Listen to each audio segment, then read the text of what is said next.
Hello, everyone. We're going to get this party started in a minute. I can see the numbers increasing by the second. I know those of us on the East Coast are giving up our lunch hour. It's very well worth it. So we'll get started in about 30 seconds once I see the numbers flattening out.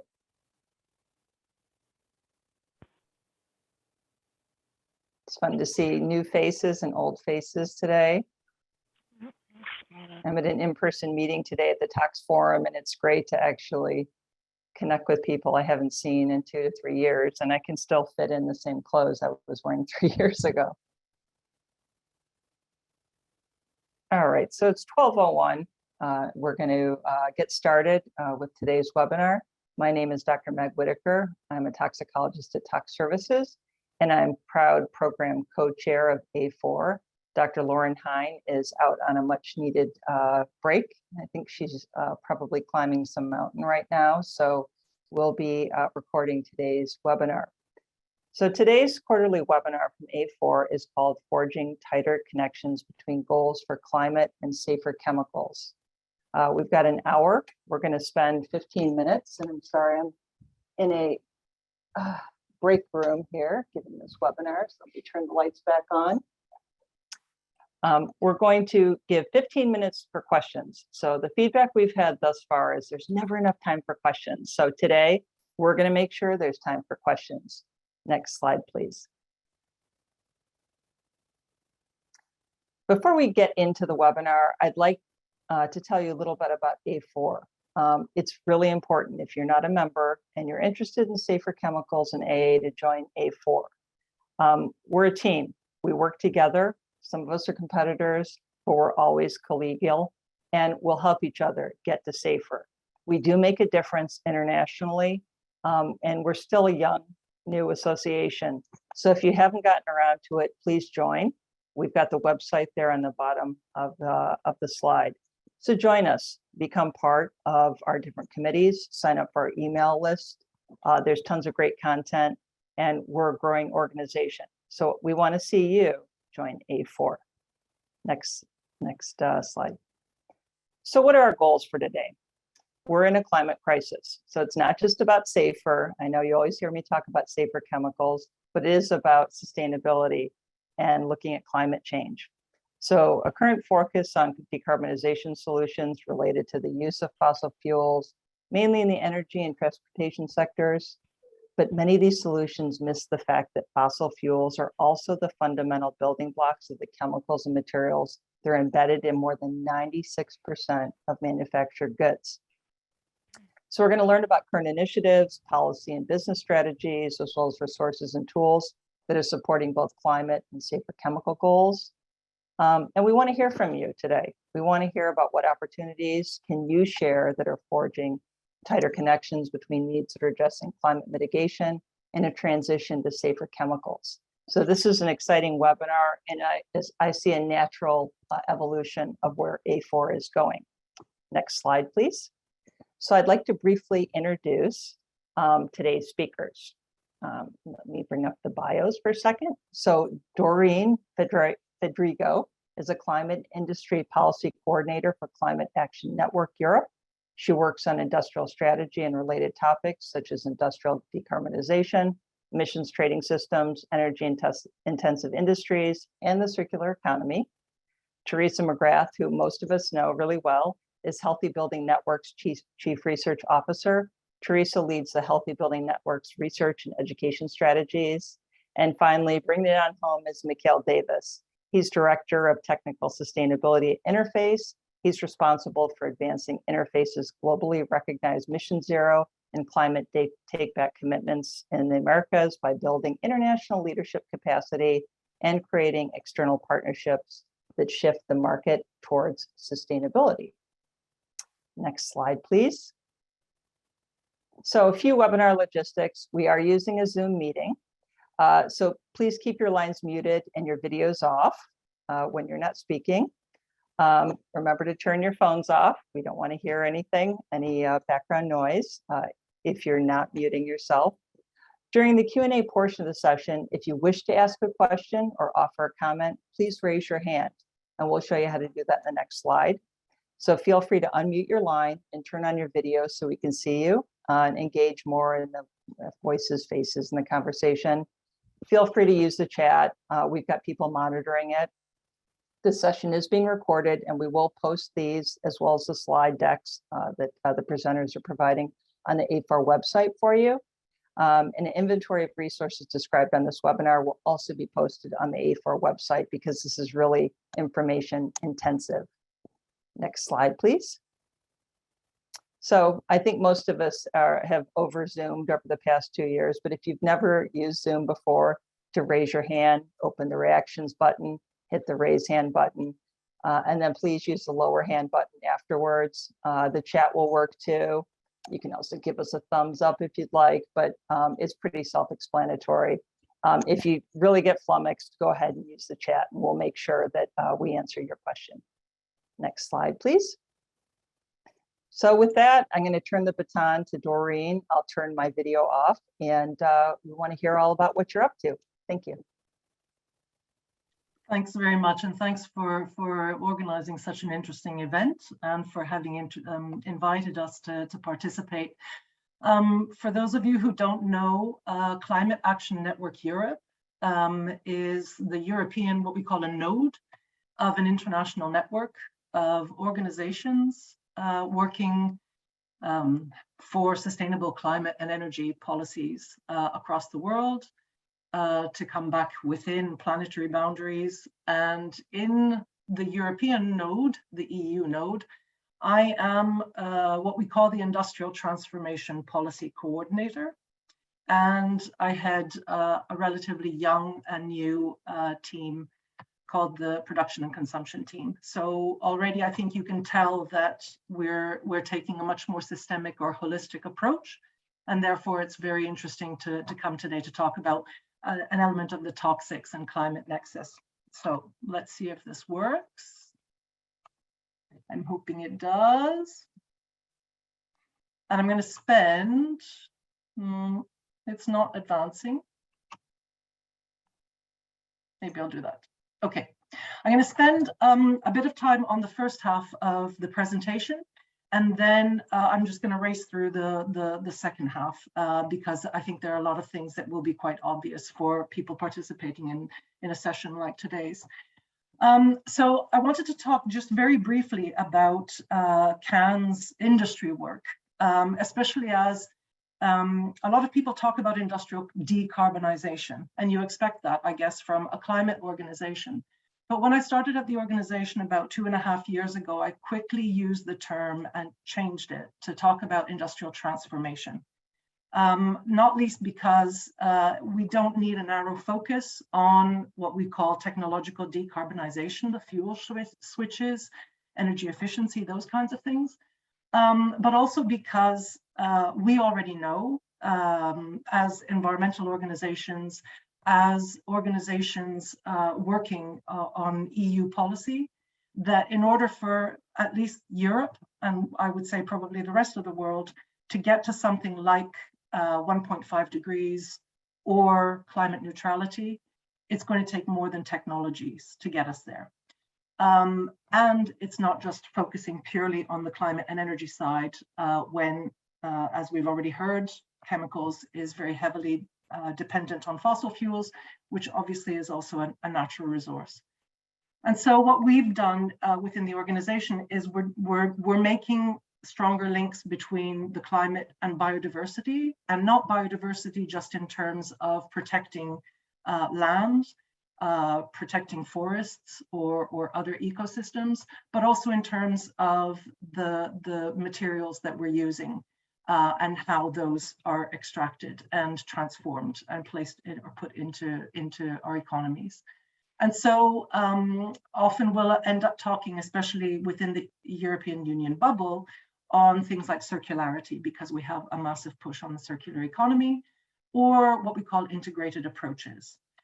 And what we've done is in the last few years, we've declined a number of headline messages, let's say, that start from a 2020 report that we did alongside another big federation of organization called PAC scenario. And that PAC means Paris Agreement compatible. So it was us showing how the European Union could get to the 1.5 degrees.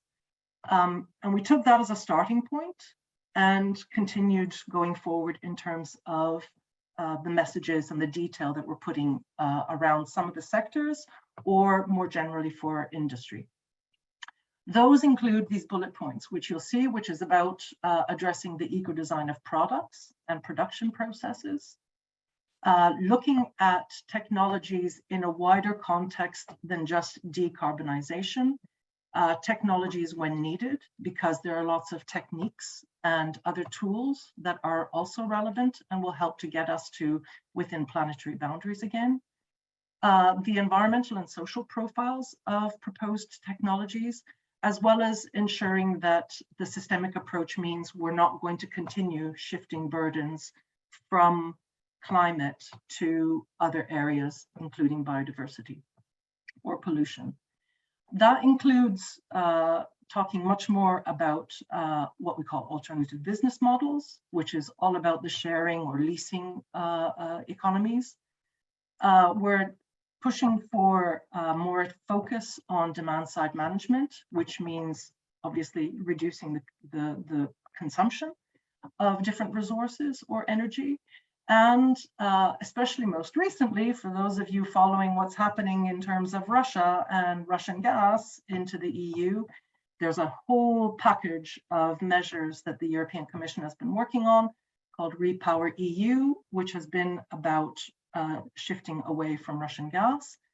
And so one of the things that we've very much more integrated in a more obvious way is this issue of sufficiency, so that we're actually pushing for absolute reduction of resource and energy use. So let's see if I can go forward. Here we go. This is another slide where I'm going to spend a bit of time, although there isn't a lot of detailed information. I think the danger of me speaking about EU legislation is that this will end up being a 2-hour session. What I can tell you is on the left-hand side for our industry work is those pieces of legislation that are active and that are priority for us, and the purple colored text are those pieces of legislation that are very, very important for us on the industrial transformation side. And on the right-hand side is what we call the soft law stuff. So these are a lot of bodies now, very heavy industry represented bodies, where there are a lot of discussions going on that in the end also help to influence positively or negatively what comes through in legislative processes. But I'll talk a little bit about elements of that right-hand side. For now, what I'll do is I'll focus on elements of the purple text, especially the eco-design of sustainable products regulation. What I haven't presented is, the whole panoply of chemicals specific or chemicals relevant legislation that is under revision. There's quite a bit going on. Again, anyone who's following European Union policy, this is a European Commission of burnout. There is so much going on. There's legislation coming out. There are decisions coming on daily basis. And so in addition to what you see here, or most importantly, let's say from the chemical side, is a revision of REACH and the CLP regulation, which is classification and labeling, which is the GHS, the EU's version of GHS. We have these two last bullet points are on what we call the eco-design regulation. And this is an interesting horizontal piece of legislation that is aiming to reduce the ecological and carbon footprint of certain products, some priority products. And what's interesting here for people participating today is that there is meant to be an approach that is more horizontal in terms of chemicals, which is looking very much in the proposal so far that we've seen. So this will go through a 2-year process of decision making, and we're just starting on that process as we speak. But what has been proposed from the European Commission so far is a horizontal approach to chemicals in that they are a barrier to circularity. And that's the third, let's say, of the nexuses that we're dealing with within CAN Europe and within the European Union on chemicals is the safety or the toxicity, the climate aspects, and the circularity aspects, and seeing how to maneuver or hold all of those sometimes conflicting trajectories and hold them together to build something going forward that can be more helpful in terms of future chemicals design, as well as alternative means of ensuring that a product has a function that doesn't necessarily need a chemical to provide it. So the eco-design regulation has the horizontal approach, plus it's also meant to be dealing with intermediary products, what we call intermediary products, which are things like steel, aluminium, and copper. And we want to make sure that plastic gets in there because we think it's something that it's a material that is of relevance for the footprint, ecological or carbon of products, and therefore needs to be up alongside other energy and resource intensive materials. And then the last bullet point there is the Industrial Emissions Directive, which, just so that people know, is about the processes, and obviously the chemicals production sector is one of those that's being addressed, and we're trying to get a holistic approach within that as well, which means it sets kind of emission limit values at installation level. So it's about environmental permits at the local level. Right, very quickly, I'll go on to parts of this right-hand list. What you'll see is one of the bullet points is the Industrial Forum right up at the top. There is also the high-level roundtable on safe and sustainable chemicals. There is also Processes for Planet partnership. Now, I'll talk a little bit about about those. But really it's to help you understand where thinking is going, let's say, or where some of the elements of the EU's chemical strategy for sustainability is being elaborated. Whether it's in the Industrial Forum, where there is a chemicals chapter for what is called a transition pathway, how to get the sector to climate neutrality by 2050, how to get it to meet certain climate targets by 2030, and circularity, as well as the safety issues relating to chemicals. That transition pathway is also featuring an element of the high-level roundtable, which is looking at various priority issues amongst, I don't know, like 80 activities that are supposed to happen through the chemical strategy. Where we have been spending some time over the last year is around what's called safe and sustainable by design, which is an approach that the European Union has now taken up through its kind of research body to develop a non-legislative approach, but which can then end up being integrated into pieces of legislation, we would hope. So this is looking at taking a life cycle approach, is looking at a number of the issues, not just the safety or toxicity, but as well as climate, the environmental profile of chemicals.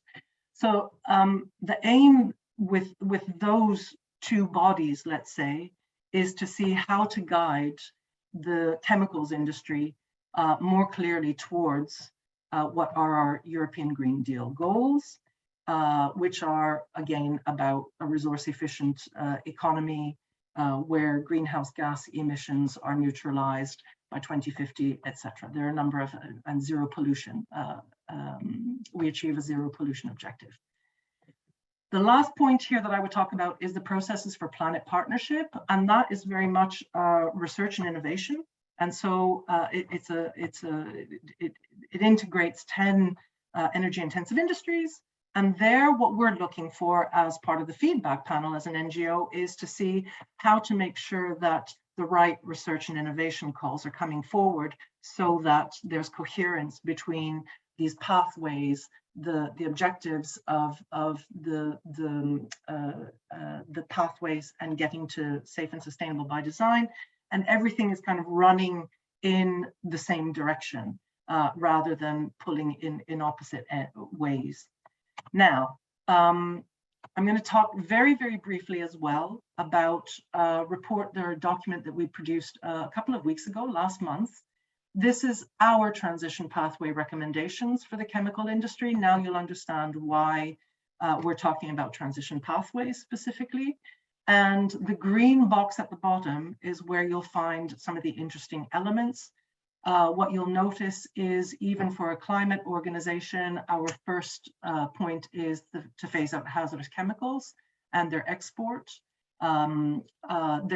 Next is obviously the reduce the material and energy use.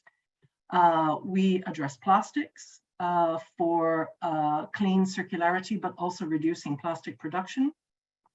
The strong link to chemicals and product design, not least in terms of circularity. And then finally, introducing and embedding circular business models, for example, leasing within the chemical industry. So these are I'm going to race through these bits and pieces just because I think most of them will be obvious to you. So what we're already saying in terms of chemicals, an industry that is heavily dependent on fossil fuels. And if it's not fossil fuels, the other sources are problematic as well because they're biomass, or they will need to be sucked out of waste processes from other industries or from the air. So these are obviously technologies that are still in development or will cost a lot anyway. So start by substituting already hazardous substances with already existing safer alternatives as a means of containing your resource and energy use while still getting value out of the system, okay? And ultimately heading towards safer and cleaner product design for easier circularity. Obviously, reducing material and energy use. What we've said, the last bullet point is the most interesting. Forecasts about industrial, the sectors, electrification, use of hydrogen, and biomass use, coupled with its growth forecasts, means that efficiency won't get us to climate neutrality or even the EU's minus 55% greenhouse gas emissions by 2030. We're going to have to deal with overall consumption or use of materials. On the product design is part of the holistic approach. This is about the mismatch between the product design, the use of materials, and recycling profiles, as in the ability or the ease with which materials can be recycled, and how the plastics, well, the chemicals sector is so creative that they can create, polymers on a daily basis that have various functions, but ultimately cannot fit into a circular economy. And therefore, for us, a lot of the focus on chemicals horizontally and on plastics horizontally is about ensuring that that design fits into the overarching societal objectives that at least the European Union has set itself in terms of coming back within planetary boundaries and living well within the limits of the planet. I think I would stop there. There are hyperlinks to the presentation, and so people can read documents at your leisure. Thanks a lot. Great. Thank you, Doreen. That was really a lot of information, and it was super timely and interesting. So this segues perfectly into Teresa's presentation on embodied carbon and material health. So why don't you take it away, Teresa? Wonderful. Thank you so much, Meg. And thank you to the audience for joining. I don't know about you, but it's a lovely, lovely summer day here in St. Paul, Minnesota. So I'm going to speak today about the intersection between embodied carbon and material health from a building materials perspective. I'm going to be talking about where those two things align and where they're at odds. So I'm going to just dive right in. Let's make sure. Yep. So first, we're going to be talking about why materials matter. At Healthy Building Network, building products are the focus of our work due to the sheer volume of materials they represent and our day-to-day interactions with them. The US EPA estimates that people spend about 90% of our time indoors, which is a little depressing, but and that indoor air can contain pollutants 2 to 5 times higher levels than outdoor air. And we're intimately exposed to the chemicals that migrate from our building materials. And there can also be impacts throughout the product's life cycle. So certainly materials that we put into our homes, our schools, and our office buildings matter for the health of families, matter for the health of students and workers in those buildings, as well as for those making the building products, those installing the products, those living around the facilities that make or dispose of those products. All right, apologies, there's a little lag. But this talk is about the intersection of climate and health. And as the climate changes, we can start to see the direct connection between climate and toxic chemicals.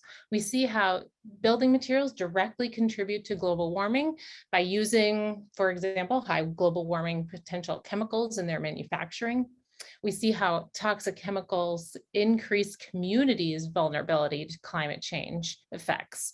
For example, if chemical plants are at higher risk of destruction from climate events, extreme weather events, that will lead to chemical releases into those fence-line communities.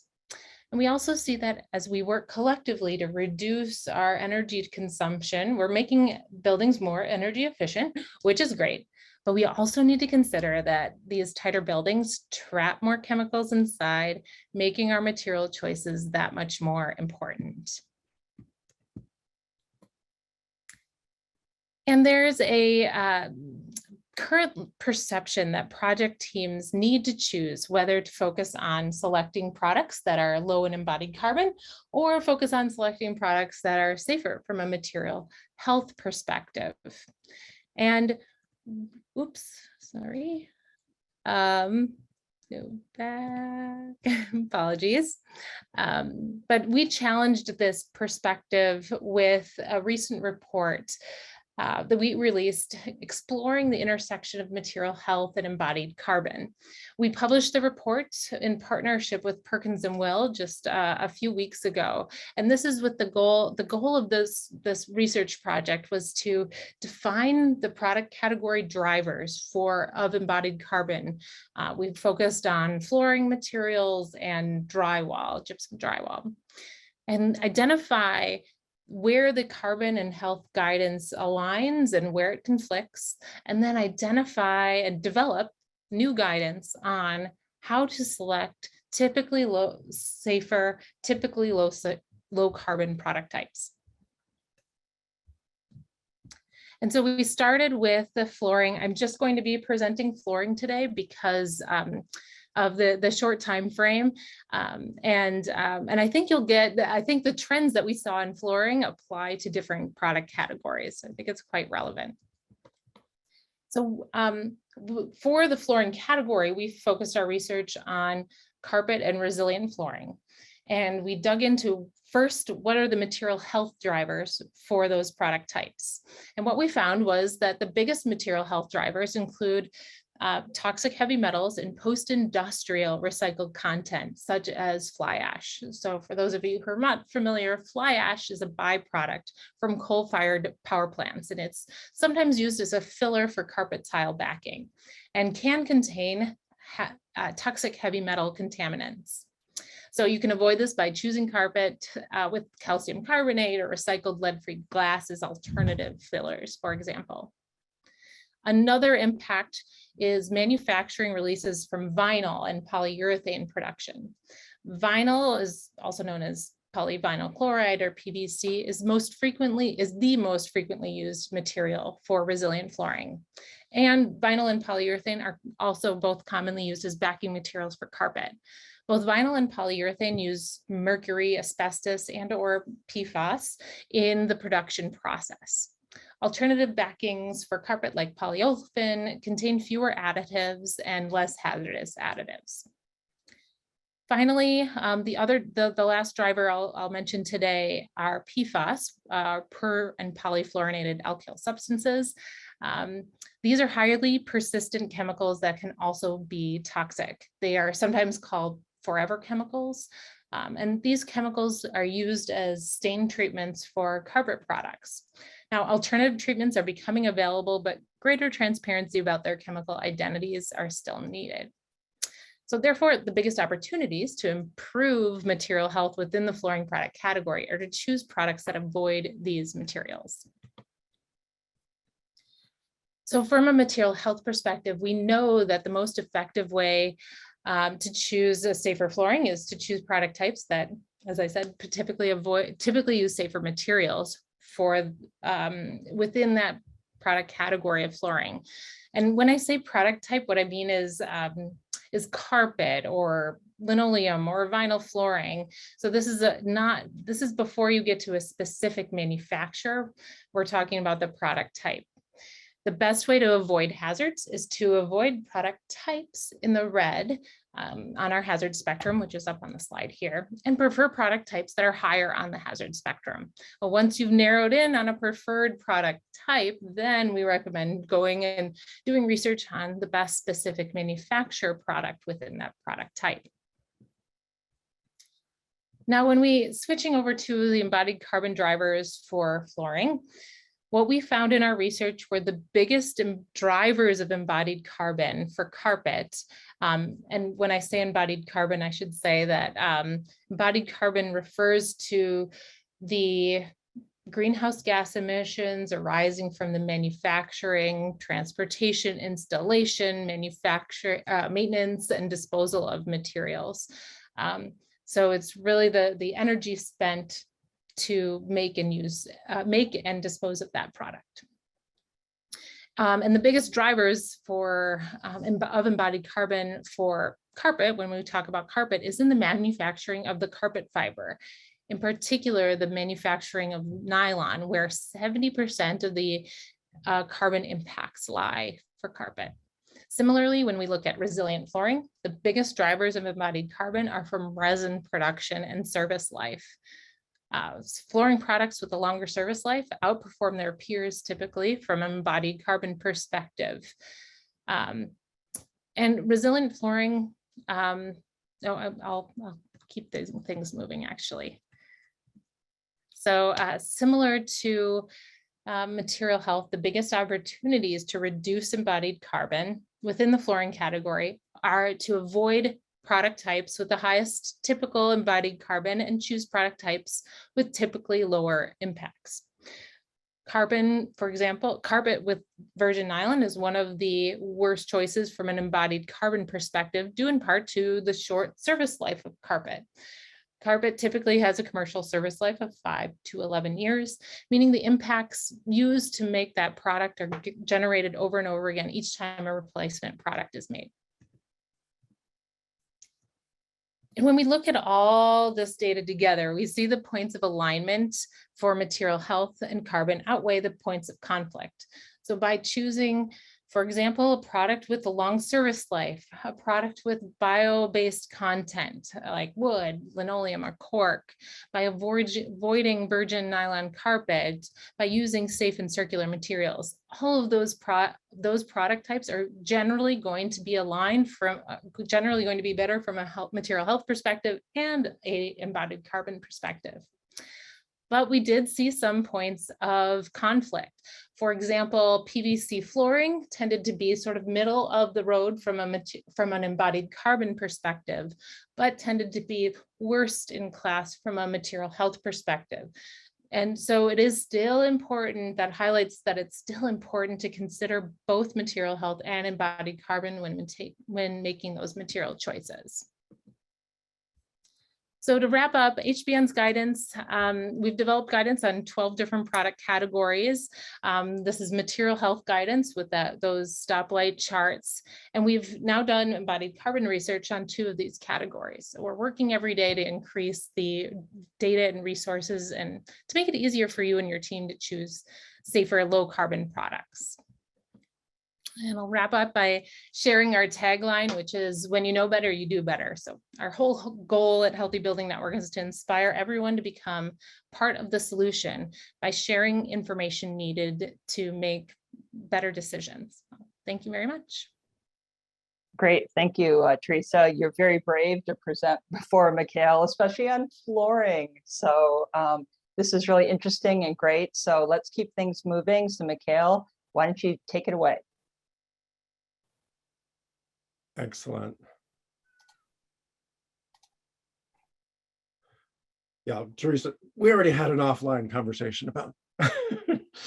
Obviously, our job as a flooring manufacturer is to solve all the problems that Teresa raises, and a number of them we have already solved, and others we're still working on. Wow, someone is advancing my slides. I guess we do need to go quickly, but not maybe this quickly. So obviously, we work in the realm of commercial interiors. Our big thing is carpet tile. We do now make several classes of resilient flooring, including rubber and luxury vinyl tile, which we've been in for less than 5 years, so still working on those. Carpet tile, we basically invented, and so we have done a lot to improve that category since we started on that 25 years ago. But you start with, create these beautiful, most of our business is commercial interiors, a lot of offices, a lot of schools, etc. It looks great. Oh, it's so pretty. I want to work in that office. I mean, if I worked in an office anymore, but we used to do that.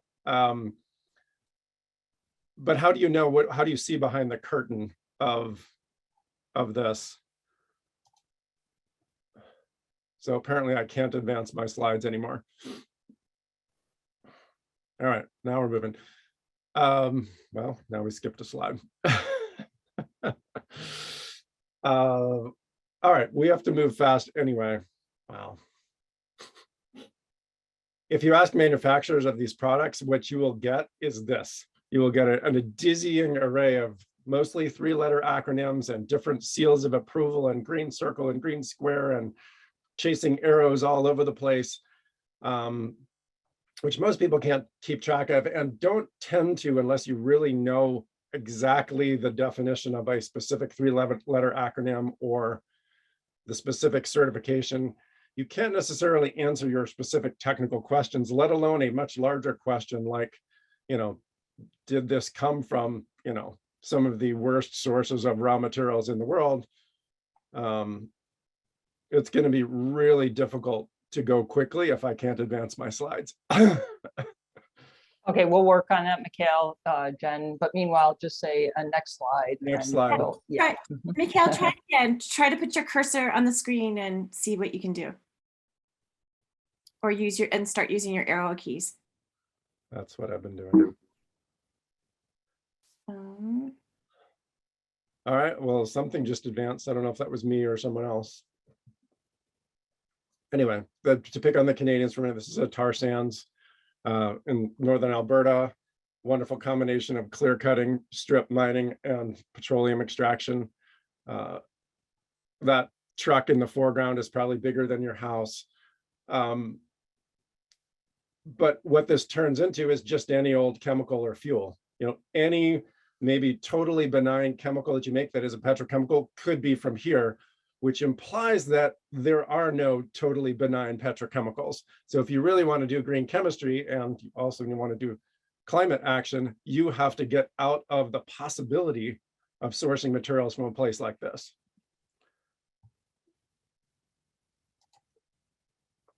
All right, I still can't, but do you want to try advancing the slide? All right. So what we like to do, and this is both with our suppliers, but also what we're trying to educate people who are selecting materials to do, is to step back from all the specific green seals of approval and 3-letter acronyms and say what really matters. And you saw this reflected in Doreen's work, and Healthy Building Network is increasingly going this direction as well.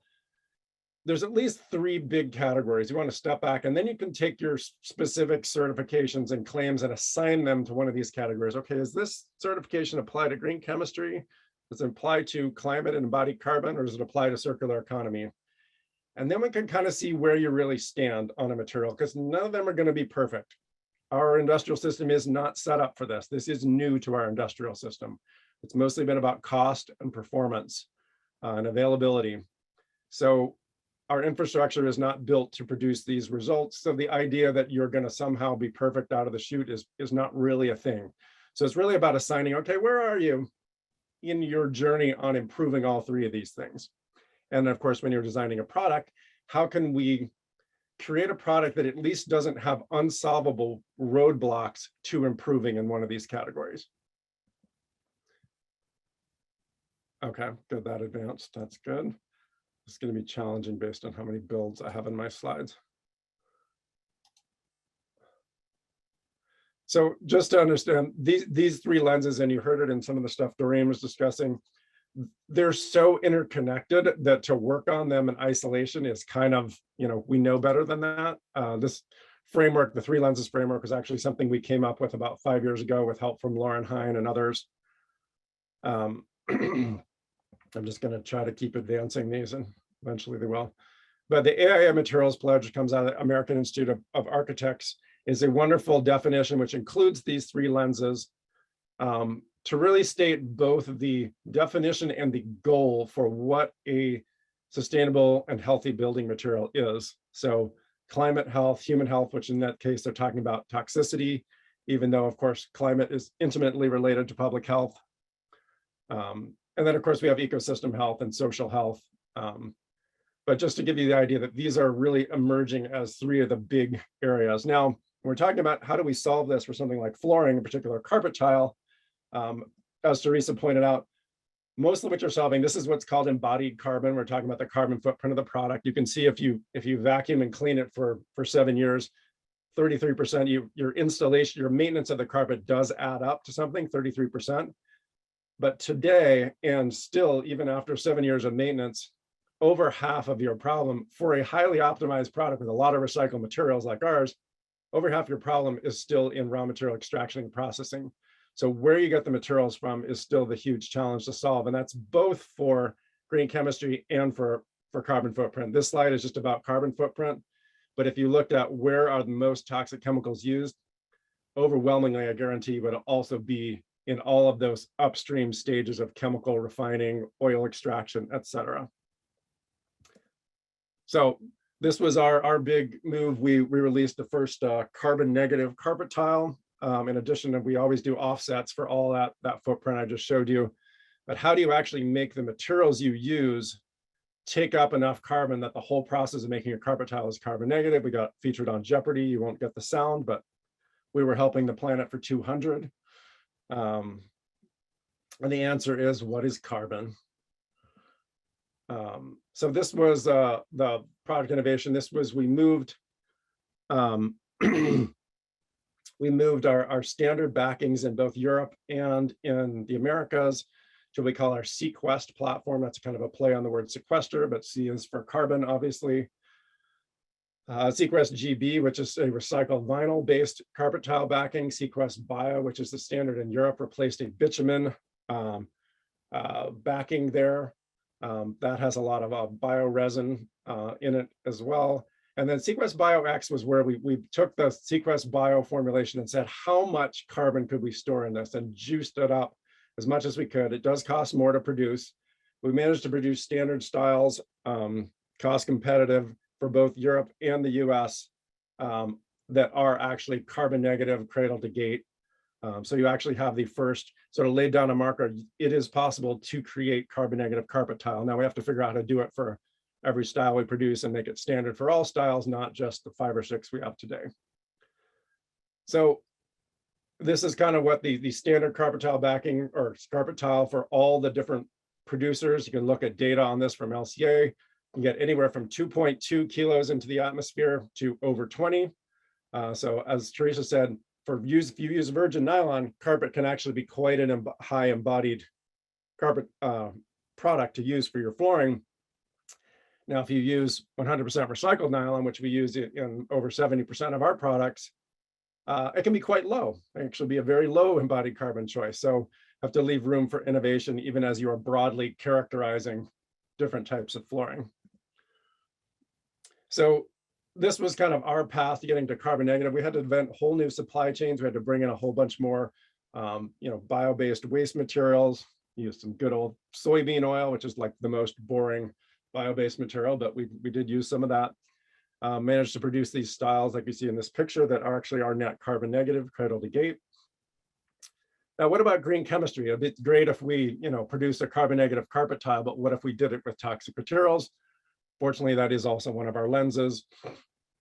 So Sequest GB, this is the one that is still it's a recycled vinyl platform. It has no virgin PVC in it, but it does have about 10%, maybe 12% recycled PVC in it, including stuff from our old products. That poses a challenge and a potential trade-off for green chemistry, because you still have to really work to keep especially orthophthalate residues, especially DINP, out of this. And so we have to create a whole testing lab. We still cannot claim it's 100% phthalate free, because we occasionally do get a less than 0.1% DINP signal in a batch of carpet tile, but it is very, very low, approaching zero. But then to make the carbon negative, we had to go through every single supply chain, get as much recycled content. We even got a little bit of carbon capture content to make some of the acetic acid in the VAE. From the supplier actually had a carbon capture technology they weren't using. And we said, if you want to be our supplier, you got to start using that. So you basically are pulling every lever you can to get the footprint as low as you can, and then using enough bio-based material that you do have some negative materials in there. And if at the end of the day, your negative materials outweigh all of your net emissions, you have a carbon negative carpet tile. Now, our other platform, the non-vinyl Sequest Bio, that still has some virgin plastic in it on the EVA side. So that's a bit of a trade-off. This product is also one we've designed for recycling, but we've never actually recycled it. Whereas the vinyl products, we have a proven certified system to turn that back into carpet tile backing. This one, is theoretically recyclable. It's designed to be recyclable. It's bio-based, but is not biodegradable. All the bio-based materials are stabilized. So really trying to, and then of course this one, because it no longer has recycled PVC in it, we can get it cradle to cradle certified, which is another, tool to use for certifying the lack of hazard in the chemistry.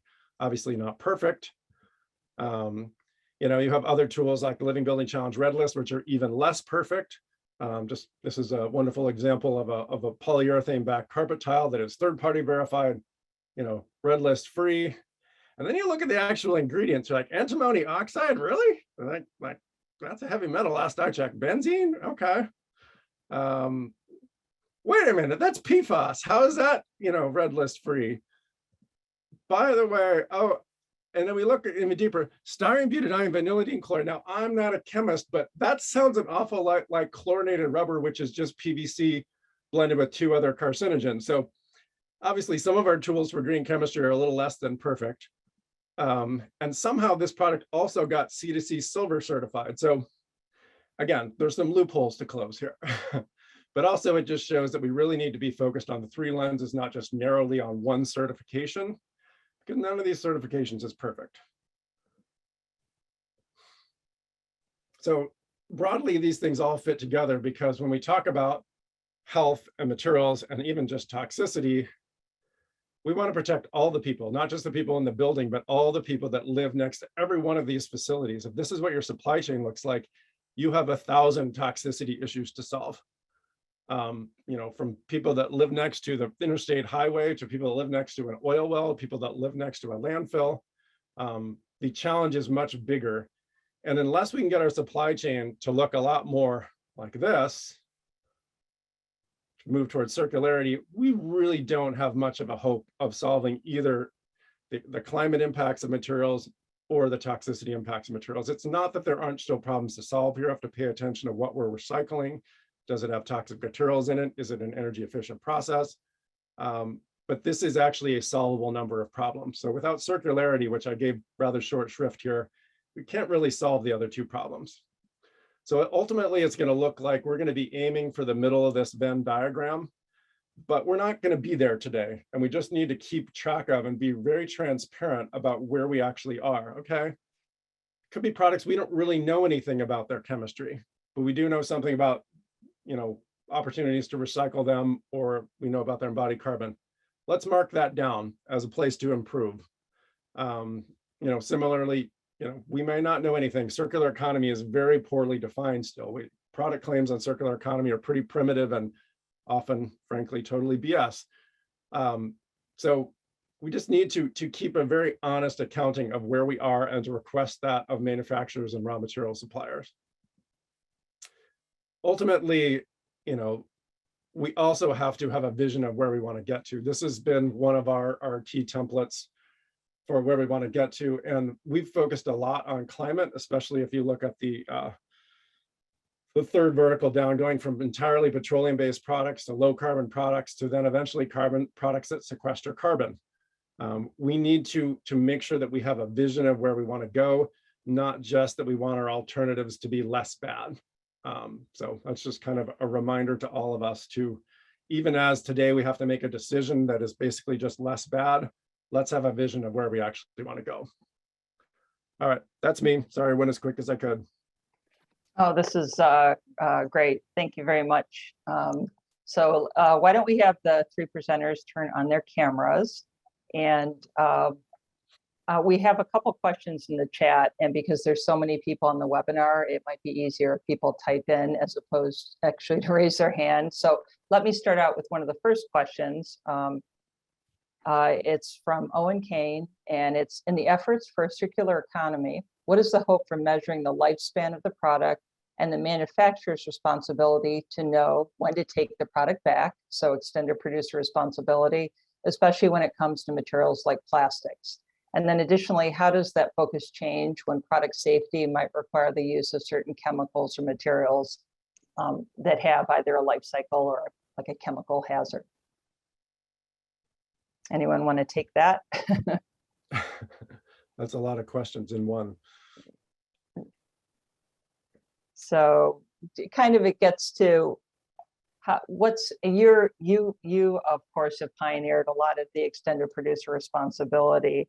How do we make that more common, so that people take back programs are not the exception but the rule, particularly for products such as yours that do really can be used over and over again in either your same product type or other products. How do we implement that? We are pulling every level we can. At this point, we don't see how it can be done without some enabling legislation. We basically got kicked out of the carpet industry because we lobbied so hard for extended producer responsibility in California over the last 5 years. We're no longer invited to any meetings. Mm-hmm. But that is, proven to be the exception that proves the rule. In every state in the US, carpet recycling and diversion from landfill is less than 1%, except California, where we passed a legislation where it's over 20%. So I just don't see how it can scale. And that is frankly a very industry-friendly piece of legislation that's not making industry pay for it, it's making the consumers pay for it. But even just that, which creates sort of a slush fund for carpet recyclers to draw into. If you recycle carpet in California, you can get paid, a subsidy per pound that you recycled to do that, which makes the whole industry, which operates on very fine margins for carpet recycling, actually viable, even in a pandemic where most of the small operators went out of business in other states. So I don't see how we can do it without legislation. It's a heavy product. When you get into resilient, it's even heavier. And so and shipping costs are through the roof right now. So it's tricky. There is an embodied carbon benefit. People will say like, oh, if you ship it far enough, like the LCA shows that that's not the issue. Cost is the issue. Mm-hmm. People, and then you also have to have the technology to actually do something useful with it, which we actually do. Now, we don't have capacity, I will be honest, to recycle every darn thing we've ever produced. We're still working on, but we can actually turn our old products into new products, which is not something most companies can say. And part of why we ended up lobbying for it and everyone else lobbied against it. Yeah, I would echo what Mikhail said. I think we're not going to get there unless we have the regulations in place to incentivize it and invest in the infrastructure, so that, you know, if you design a cool product that can be recycled, you have a way of getting it back. And I think those regulations, it can extend to regulations on chemical content, so that, you know, I believe, Mikhail, you said that you're limited to taking back your own products, so you know what was in it to begin with.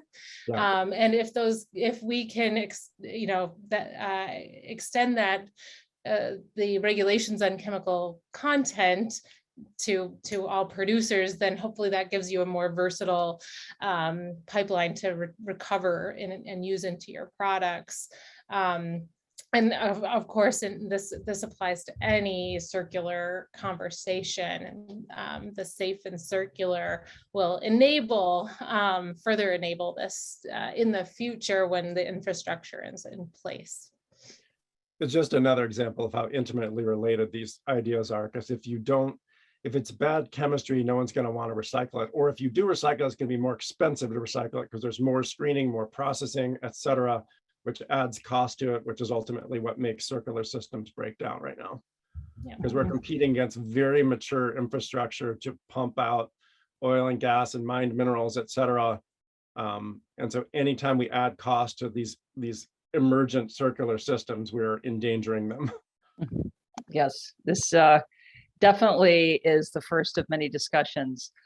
Well, the way a lot of people are dealing with things is by buying carbon offsets. So the next question, and there's probably not a right answer, is what is the thinking on purchasing carbon offsets to declare carbon neutrality or negativity versus actually changing the materials and the processes so that their carbon has been minimized?